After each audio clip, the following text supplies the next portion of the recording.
Basic of computer and fifth generation. Computer के basic क्या है और इसकी पांचवी जनरेशन क्या है।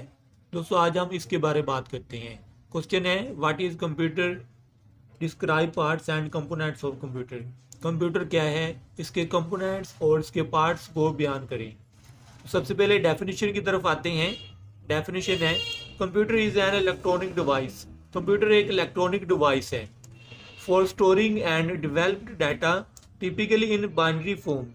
बाइनरी फॉर्म में डाटा को स्टोर और डेवलप करने के लिए इस्तेमाल होती है according to instruction given to it.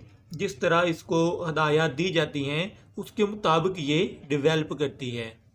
First automatically digital computer was developed by an English mathematician Charles Babbage. पहला automatically digital computer English mathematician Charles Babbage ने बनाया था। 1830 में ये बनाया गया, यानी 19वीं सेंचुरी में बनाया गया था। उसके बाद हम बात करते हैं कि कंप्यूटर के इनपुट एंड आउटपुट क्या होते हैं। इनपुट वो डाटा होता है जो हम कंप्यूटर को देते हैं और आउटपुट वो डाटा होता है जो कंप्यूटर हमें इंफॉर्मेशन की सूरत में देता है। Input devices accept data in a form that the computer can use. Input devices इस फॉर्म में डाटा एक्सेप्ट करती हैं कि कंप्यूटर उनको यूज़ कर सके।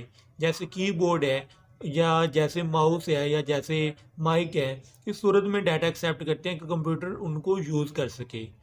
Then they send data to processor CPU। Input devices बाद में डाटा को CPU को सेंड कर देती हैं और CPU इस डाटा को प्रोसेस करता है। That manipulate input data into the information people want।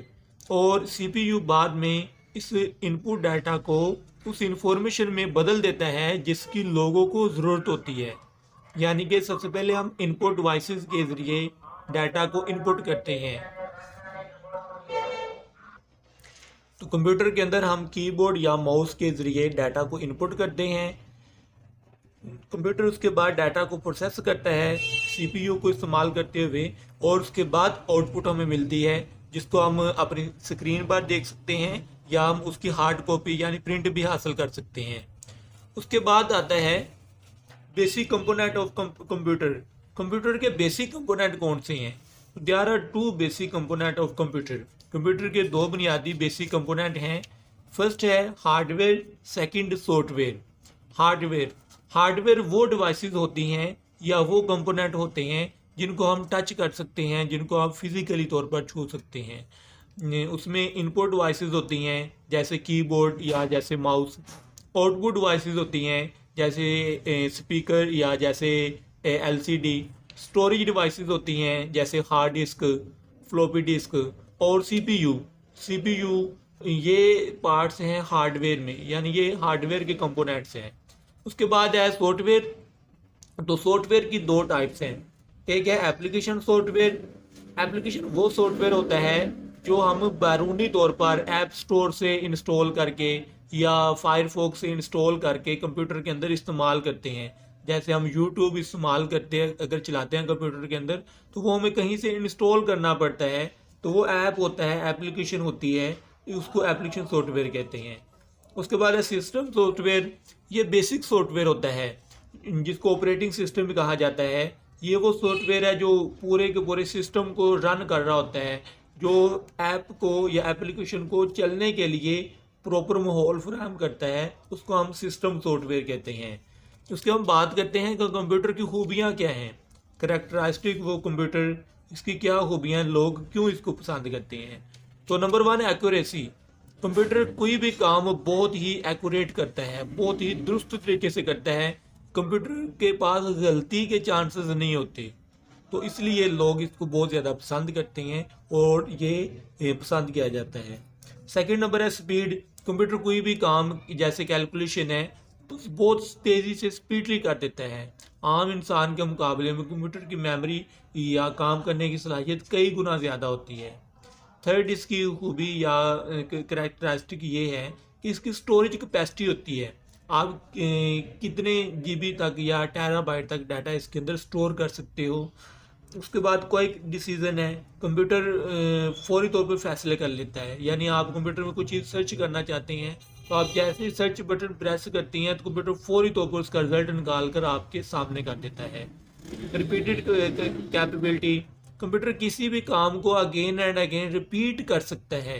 यानी एक इंसान एक काम को अगेन एंड अगेन रिपीट नहीं कर सकता, लेकिन कंप्यूटर उस काम को अगेन एंड अगेन रिपीट कर सकता है। तो ये इसकी खूबियाँ थी। उसके बाद हम कुछ फुल फॉर्म की बात कर लेते हैं या ऑब्रिवेशंस की बात कर लेते हैं। तो सबसे पहले सीपीयू की फुल फॉर्म है central processing unit, central processing unit. उसके बाद है रैम की फुल फॉर्म है रैंडम एक्सेस मेमोरी। ये वो मेमोरी होती है जो सिस्टम सॉफ्टवेयर को इंस्टॉल करती है और सिस्टम सॉफ्टवेयर इसमें काम करता है रैम के अंदर। उसके बाद है रोम होता है रीड ओनली मेमोरी। ये वो मेमोरी होती है जिसको आप एडिट नहीं कर सकते हो, जिसको आप चेंज नहीं कर सकते हो, इसको जस्ट आप रीड कर सकते हो। जैसे आप कोई सॉफ्टवेयर ओपन करते हो तो उस कंपनी का लोगो शो हो जाता है। आप यूट्यूब ओपन करते हो, यूट्यूब का लोगो शो हो जाता है, तो आप उस लोगो को सिर्फ रीड कर सकते हो, देख सकते हो, उसको चेंज नहीं कर सकते हो। तो इस तरह के लोगोज या जो मेमोरी देखी जा सकती है, रीड की जा सकती है, एडिट नहीं की जा सकती, उसको रोम कहते हैं। उसके बाद है CPU control central processing unit होता है, लेकिन इसके दो पार्ट्स होते हैं। पहला होता है कंट्रोल यूनिट और दूसरा होता है इसका पार्ट अर्थमेटिक लॉजिक यूनिट। दोनों पार्ट्स मिलकर सीपीयू बनाते हैं। मेमोरी की टाइप्स की अगर बात करें तो मेमोरी तीन तरह की होती है। रैम होती है, उसके बाद हार्ड डिस्क ड्राइव होती है और रोम होती है। रैम और हार्ड डिस्क इन दोनों को आप एडिट कर सकते हैं। इन दोनों के अंदर आप डाटा को चेंज कर सकते हैं, वहाँ से अगेन सेव कर सकते हैं, डिलीट कर सकते हैं। ये दोनों एडिट हो सकती हैं। लेकिन जो रोम होती है वो रीड ओनली होती है, उसको आप रीड कर सकते हैं बट उसको आप एडिट नहीं कर सकते, इसके अंदर आप कोई चेंज नहीं कर सकते। उसके बाद है जनरेशन ऑफ कंप्यूटर की जनरेशन की बात करें तो अभी तक 5 जनरेशन कंप्यूटर की जा चुकी हैं। सबसे पहली जनरेशन 1946 में बनाई गई थी और ये वैक्यूम ट्यूब से बनी थी, वैक्यूम ट्यूब के ज़रिए ये बनाई गई थी। सेकंड जनरेशन ट्रांजिस्टर पर मुश्तमिल थी और ये 1950 से लेकर 1959 तक थी।